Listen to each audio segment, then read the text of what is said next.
नमस्कार दोस्तों, आज आप जो ये मैं आपको खबर दिखाने जा रहा हूँ, इस खबर को देख करके आश्चर्यचकित जरूर हो जाएंगे। दरअसल पचपदरा थाना क्षेत्र के उड़ी गांव, जो कि बाड़मेर जोधपुर हाईवे के ऊपर आता है, वहां पर एक गुजरात से आ रहा डीजल से भरा हुआ टैंकर पलट गया और उस टैंकर के पलटने के बाद में एक बार रास्ता जाम हो गया और जाम की स्थिति बन गई। दरअसल वो जाम इसलिए लगा था क्योंकि वहाँ आसपास के लोगों को यह जानकारी मिली कि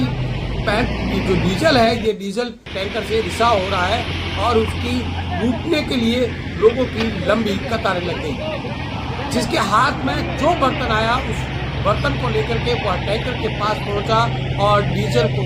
लूटने की होड़ मच गई और उसको लूटते देखकर वहां पर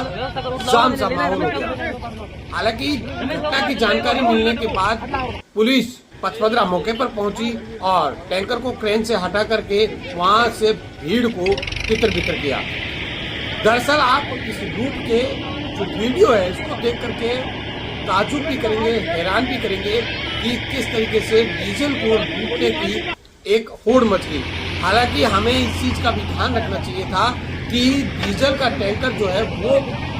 पलटी खाया है और अगर उसके अंदर किसी तरीके का कोई अनहोनी हो जाती, कोई विस्फोट हो जाता, कई तरीके की आग लग जाती तो बड़ा नुकसान हो सकता था। लेकिन लोगों ने अपनी जान की परवाह किए बगैर इस तरीके से करीब 500 से 1000 या 2000, कुछ लोगों ने बहुत हो सकता है ज्यादा भी डीजल को चुराया होगा, लूटा होगा, लेकिन उन्होंने अपने जान की परवाह किए बगैर इस तरीके का खतरा मोल लिया जो कि बहुत खतरनाक है।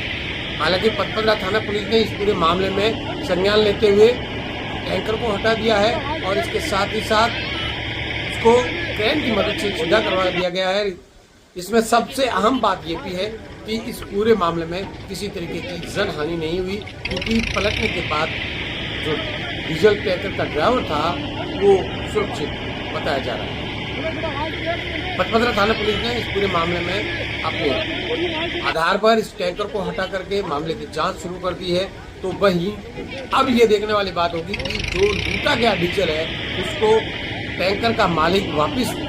उगाही कराता है, मुकदमा दर्ज करवाता है, या फिर क्योंकि वो जमीन पे गिरने ही वाला था, उससे किसी को लाभ नहीं होने वाला था, क्योंकि